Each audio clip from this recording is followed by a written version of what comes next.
Going to do is re-clearing the area down by the actual weir today, because that we couldn't actually get the boat into to get the sonar over yesterday, so that's it's quite shallow, so we need to put the team in to look at that area, and then we want to sonar the first sort of stretch of the river just going down, just to confirm nothing's there, and then I'm happy with this area. It's totally clear.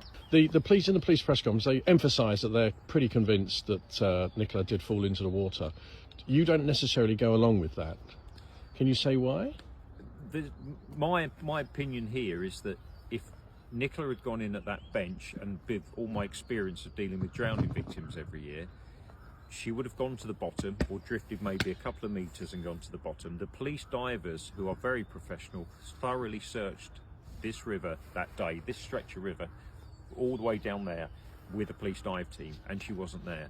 The current, there's hardly any current here, and in my experience, they don't move very far. Bodies do not move that far for that time, and it's been dive searched twice, and we've searched this stretch of river, and she's clearly not in this part.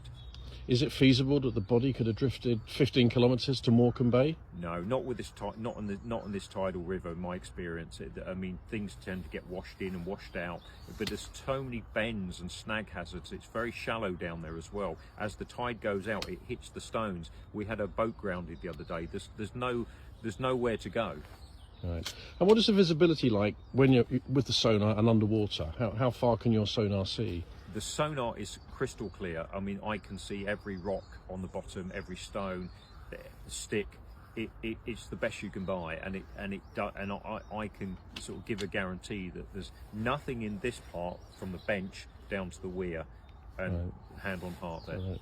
And have you spoken to Nicola's partner Paul today, or last night? I'm meeting up with Paul later, hopefully, and catching them. I do speak to them most days, which is really important. They are, they're wondering where Nicola is.